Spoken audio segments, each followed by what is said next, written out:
مونږ چې کوم بزرګانو نه سبق ویلې دي او کوم بزرګان ما لیدلي دي زه درته څه ووایم څه درته ووایم دې کمره کې ناست مفتی محمود صاحب دی الله غریب پې رحمت کړي ما ته ویل که زه چې ځو غلجو میا صاحب ته ځو ما لې څه ته وایي وایي زه هلته چکر و روان شو موټر کې ما ته وایي چې یو خبره درته کومه خو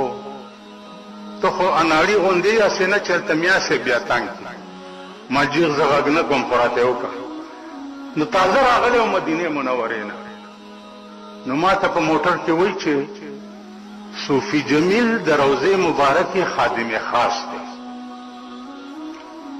هغه راته په مدینه کې پوښتنه وکړه چې ستاسو په پاکستان کې میاو دا څوک دی وی ما ورته ویل چې زمونږ ورور دی زمونږ ملګری دی وی راته ووایي چې زه روضې مبارکې ته ولاړم صلات و سلام مې وي او رسول الله صلی الله علیه وسلم تشریف راوړو او مال پټکی راکو چې په دې قافله کې میا محمد جان را روان دی دا پټکی هغه ته ورکړه وی ما چې سترګې پرانیستې نو پټکی زما لاس کې پروت وی ما بس واغستو چې سهار شو په موټر کې سور شوم او 10 میله قافلې له مخې له ورغلم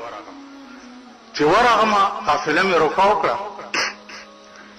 او ورته مې چې تاسو کې میا محمد جان کم یو دی خلکو راته وی چې دا دی وی ما چوکتو چې هو چې دته پټکی نه ورکوي بل به چاله ورکوي وی یو طرف ته مې کو ولا مې ورکو چې دا بیګا ستا امانت رسول الله صلی الله علیه وسلم راکړ هغه د واسکټ دی جیب کې واچولو او راته وی چې دا خبره مفتی محمود صاحب په لاره ما ته وکړه چې هلته لاړو خبرې چې خلاص شوې زه میا صاحب پسې شوم چې جی هغه تاسو سره یو امانت دی ما ته وښی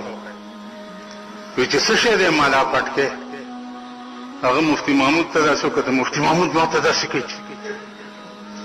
ما الله میا صاحب والله که دې پرېږدم په خدای باور وکړئ په داسې ځای کې ولاړ یم چې 40-45 کاله پکې قال رسول الله ویلي شوي او دروغ ویل د ایمان تاوان 3 کاله ورپسې وم 3 کاله خو اخیری راته وویل چې زما دا کور د بدعت اډه ولې جوړی